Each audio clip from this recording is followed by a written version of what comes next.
Olá, alunos! Tudo bem com vocês? Comigo, tudo ótimo.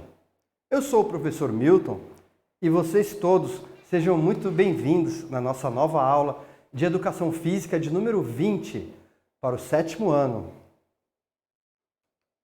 Bem, pessoal, na aula de hoje nós vamos conhecer, nós vamos descobrir como que, normalmente, por padrão, nós podemos classificar os esportes, conhecer uma classificação utilizada mundialmente. Nós podemos distinguir esses esportes através de suas características em comum. Nós podemos classificar, descobrir, esse esporte é do tipo A, esse esporte é do tipo B por causa disso, esse esporte é do tipo C por causa daquilo. E aí, a gente consegue fazer essa classificação? Então, pessoal, é o que nós vamos fazer na aula de hoje.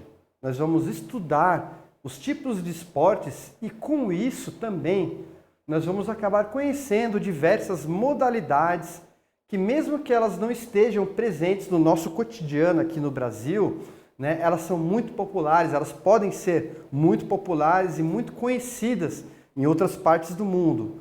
Bem, gente, a gente sabe que o Brasil é um país grande, que é um país bem populoso e que nós temos uma população bem grande, Mas assim, em outros países do mundo também, então na Rússia, na China, nos Estados Unidos, a Europa, então diversos lugares, eles são tão povoados também que às vezes eles têm outros esportes que a gente nem imaginava que são tão famosos, que são tão conhecidos, Vamos lá, pessoal, vamos seguir então para a aula de hoje, E vamos conhecer um pouquinho dessas classificações, tá?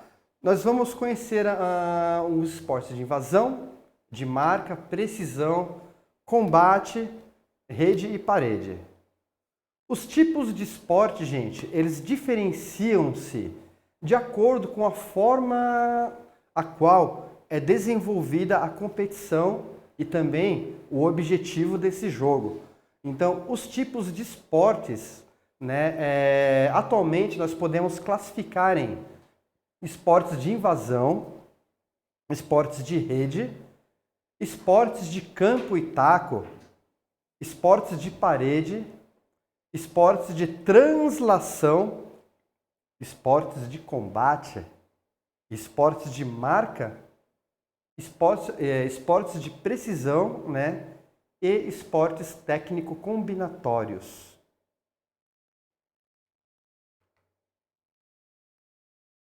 Observe agora essa tabela de classificação conforme outros fatores também, como a quantidade de participantes, ambientes utilizados. Nós vamos verificar agora um quadro com esportes, com interação com o adversário e outros sem interação com o adversário também.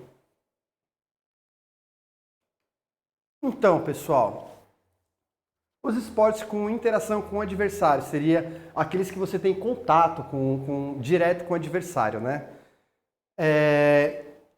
Esses que têm relação que há uma interação direta ou oposição direta, Nós temos essas classificações abaixo também, em relação ao objetivo, Em relação ao colega, a quem compete, e em relação ao ambiente, tá? Então, assim, em relação ao objetivo, nós temos esportes de translação, esportes de luta, esportes de campo e taco e esportes de quadra dividida, e muro. Então, por exemplo, o de translação e que relação ao colega, nós temos os esportes que são individuais e coletivos, Então, essas diversas opções aqui que a gente pode ver. Então, um esporte de luta que tem interação com o adversário, judô, karatê, esgrima, boxe. Agora, um esporte de luta coletivo é um chamado kabaddi, tá? Se a gente for olhar, a gente pode conhecer um pouquinho mais sobre cada um desses. Sobre os esportes de campo e taco, alguns coletivos são beisebol, softball, cricket. E os de quadra e muro, por exemplo, tênis de mesa, voleibol, que seria um tênis coletivo, tá? E em relação com o ambiente também, tem alguns com estabilidade. Esportes de translação, por exemplo, nós temos o iatismo, Translação significa você se movimentar, você andar de um lugar para o outro com instrumentos de medição, instrumentos de navegação, por exemplo, uma bússola, um mapa, né? E agora, essas mesmas classificações, só que sem esportes onde não temos interação com o adversário, tá? Então, nós temos esportes de marca, principalmente individual e coletivo, ó. Nós temos o atletismo, né, a natação, o halterofilismo. Então, seja, se eu vou levantar um peso, né, eu não vou encostar, eu não vou ter relação com o meu adversário. Se eu vou fazer uma corrida de natação ou de uma corrida normal mesmo, eu não vou interagir na raia do adversário com ele diretamente, né? E eles são esportes de marca, são esportes que você precisa alcançar alguma marca ou bater algum recorde, né? Temos os esportes técnico, estético ou técnico combinatório, que são a ginástica artística, o GRD, ginástica rítmica, né? Eles têm também as suas modalidades individual e coletivo. Então, por exemplo, o nado sincronizado, o GRD em grupo, né? Saltos ornamentais sincronizados também, tá? Eles são considerados coletivos porque é mais de uma pessoa fazendo, né?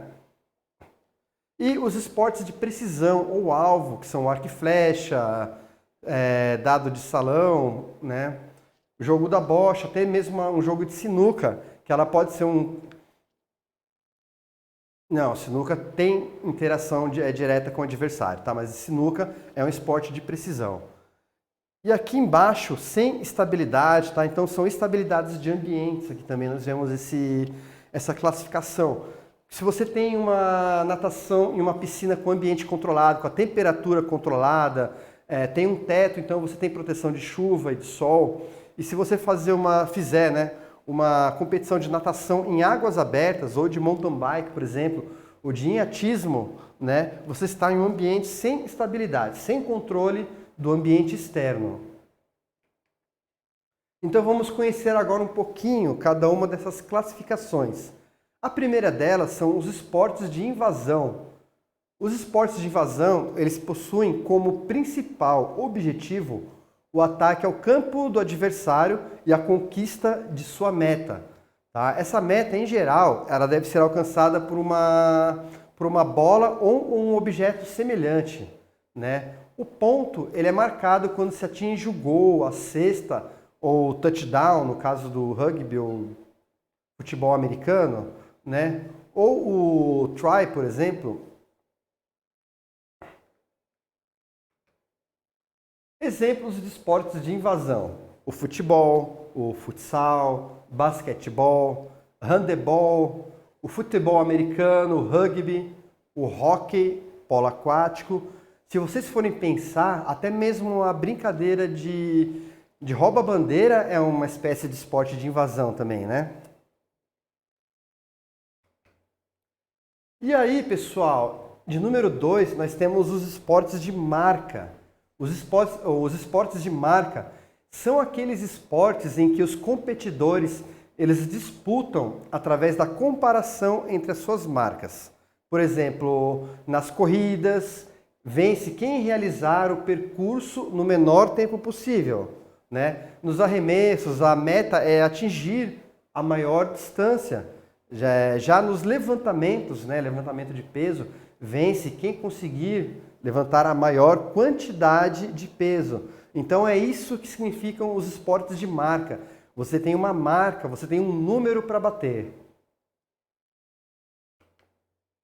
Como exemplos de esportes de marca, nós temos o atletismo, a natação, a vela, o triatlo, ciclismo e suas diversas categorias, o levantamento de peso, né?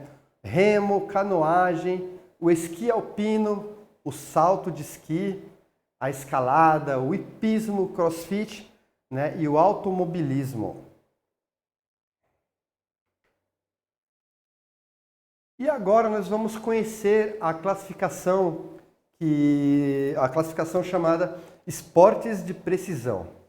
Os esportes de precisão, eles têm como objetivo atingir ou se aproximar de um alvo fixo ou móvel.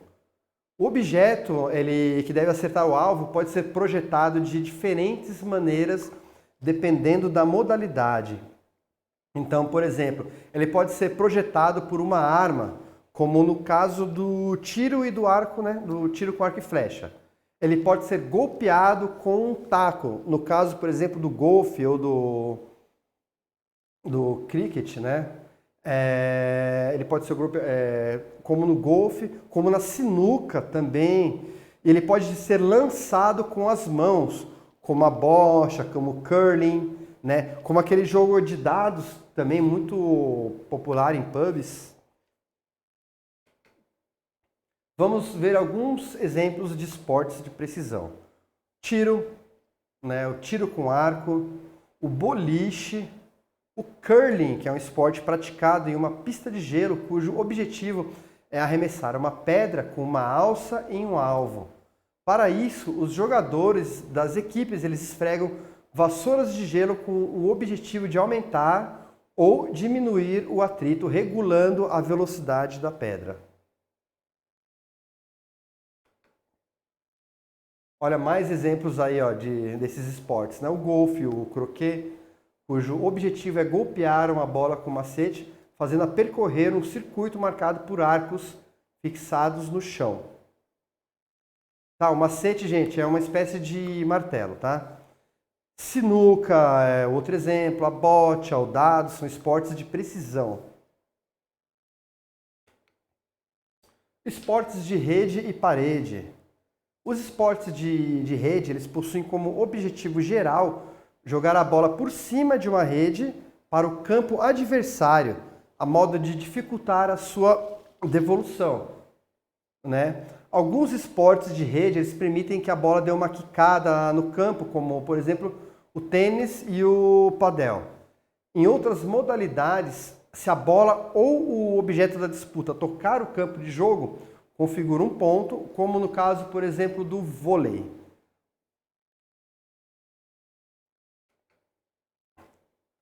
Já os esportes de parede, né, eles são aqueles que os competidores alternam se atacando a bola e rebatendo-a contra uma parede de rebote, como no caso, por exemplo, nós vemos aí na foto do squash. O ponto ocorre quando um dos adversários não consegue responder aos ataques dos oponentes. Por exemplo, de esportes de rede e parede de rebote, né? O voleibol, o vôlei de praia, o futevôlei, o tênis, tênis de mesa, badminton, squash ou o padel, um jogo com raquetes e bola similar ao tênis, com dimensões restritas por paredes que fazem parte do jogo.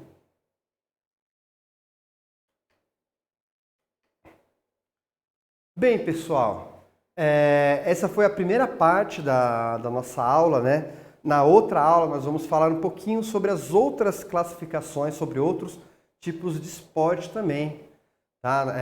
E agora, gente, conhecendo um pouco mais sobre esses tipos de esportes, vocês serão capazes de classificá-los e de responder às questões e atividades propostas. Para a continuação dessa aula, nós falaremos sobre esses outros esportes de combate, esportes de campo, de taco e esportes técnico-combinatórios. Por enquanto é só. Façam as atividades propostas e tenham vocês todos uma ótima semana.